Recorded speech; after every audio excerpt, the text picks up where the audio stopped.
कभी ऐसा हुआ है कि वर्ड्स नॉर्मली थे लेकिन टोन ने आपका दिन पूरा ही खराब कर दिया।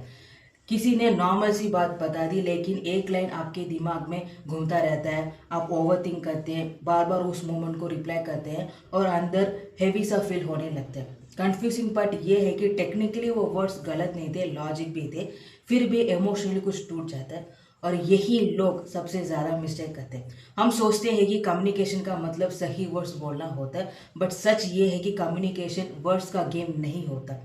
रियल लाइफ में पीपल आपके वर्ड्स ज़्यादा याद नहीं रखते हैं, जो वर्ड्स के साथ फीलिंग आती है ना उसे ज़्यादा याद रखते हैं।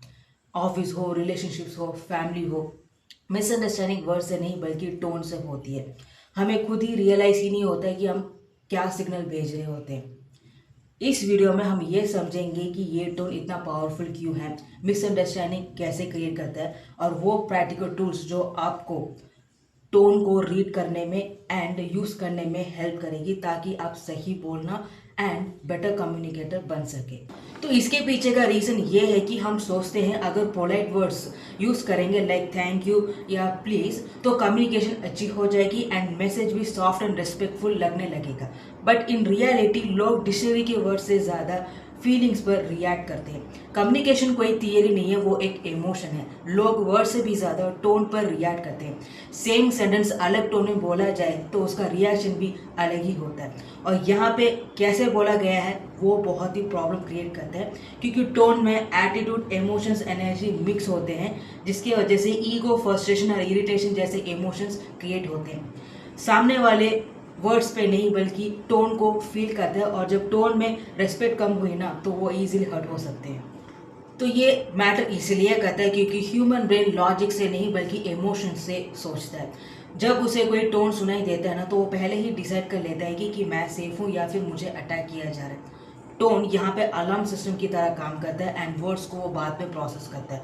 मतलब कि अगर फ्रेंडली टोन हुआ ना तो सपोर्ट जैसा लगता है, शार्प टोन यूज़ किया तो अटैक जैसा लगता है एंड न्यूट्रल टोन हुआ ना तो डिस्टेंस क्रिएट कर देता है। तो ये स्ट्रांग इसलिए है क्योंकि हम टोन को रिस्पेक्ट के लिंक कर देते हैं। ऑफिस हो, रिलेशनशिप हो या फैमिली हो, टोन रेस्पेक्ट के बराबर होता है और यही डिसाइड करता है कि सामने वाले का वैल्यू इंपॉर्टेंट फील कराता है या फिर छोटा। इसका सिंपल एनालॉजी है पुलिस विसल।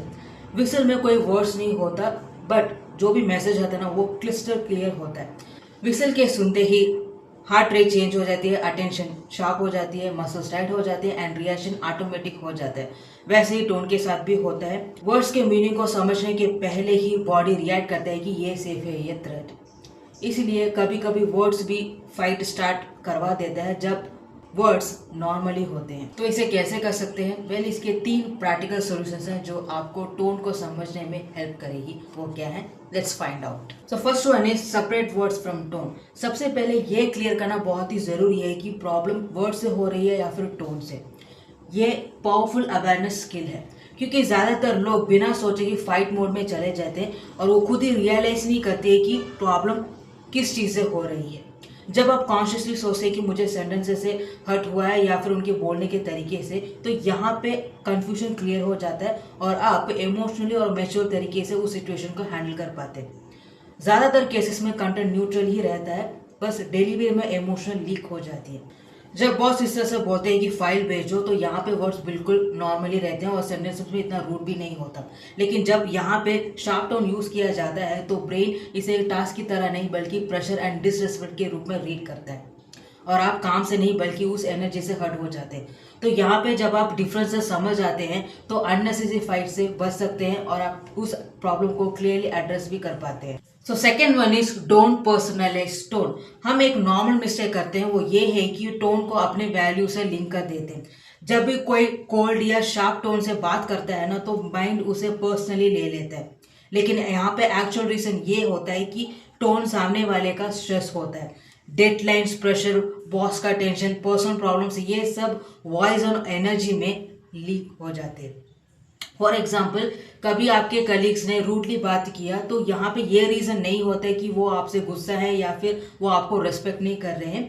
यहाँ पे उनका टोन, उनके सिचुएशंस एंड प्रेशर होता है।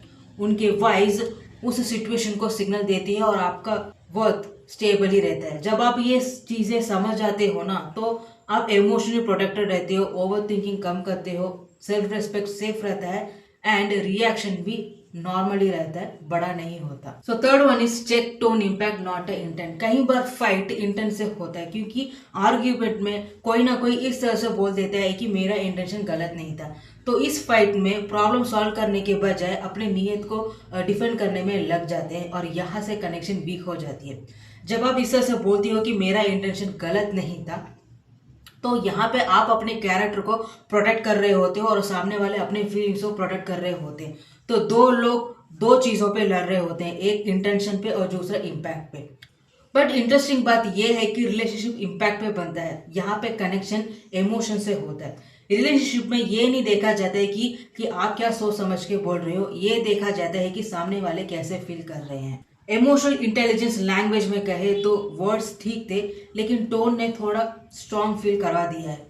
तो इस लाइन से आप इंटेंट पे अटैक नहीं करते, कैरेक्टर को ब्लेम नहीं करते, बस आप इम्पैक्ट को रिपोर्ट करते हैं।